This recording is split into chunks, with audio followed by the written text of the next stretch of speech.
Olá, pessoal! Hoje nós vamos aprender sobre os diferentes tipos de estudos e a sua hierarquia. Os níveis de evidência hoje, eles são utilizados como um norteador para classificar a qualidade dos artigos científicos realizados na área da saúde.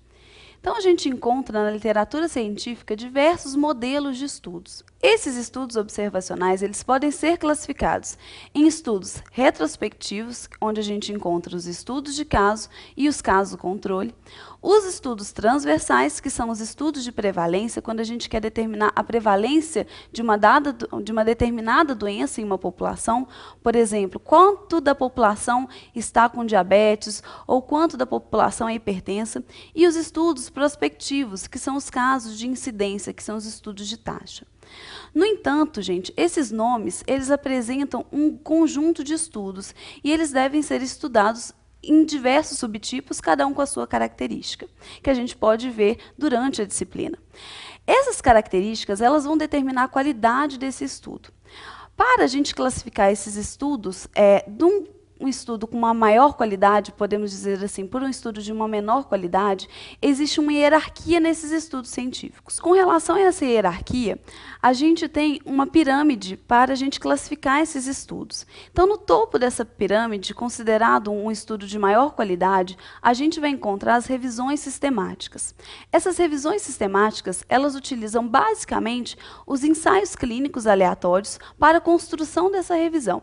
Então, um determinado autor ele vai escolher um tema e vai pesquisar na literatura científica diversos ensaios clínicos aleatórios para a construção dessa revisão sistemática.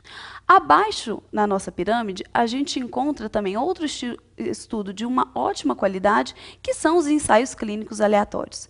Esses ensaios clínicos aleatórios são estudos bem controlados. Normalmente, esses estudos eles têm uma alocação aleatória e randomizada. Então, os grupos eles são bem semelhantes, onde a única diferença entre eles é a intervenção.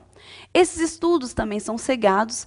Então, o que é esse cegamento? O paciente, ou provavelmente as pessoas envolvidas nessa pesquisa, elas não sabem qual o paciente que está recebendo essa intervenção.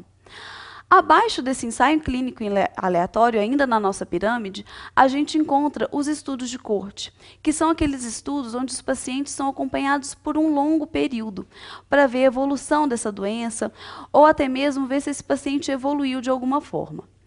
Abaixo nessa pirâmide a gente encontra os estudos de caso controle, os quase experimentais, estudos descritivos, estudos experimentais de caso único, série de casos. E na base da nossa pirâmide a gente ainda pode encontrar a opinião de experts, especialistas em um determinado assunto, e os relatos de caso. Lembrando que esses últimos estudos que eu mencionei, relatos de caso, opinião de experts e até mesmo série de casos, estudos de caso único, eles têm revistas específicas. Antigamente eles eram bastante utilizados na pesquisa científica. Hoje, outros estudos, eles são mais utilizados, eles têm uma qualidade maior, que é o caso desse ensaio clínico aleatório, mas a gente ainda encontra na literatura científica esses estudos que eram bastante utilizados antigamente. Então, por hoje é só. Até o próximo encontro.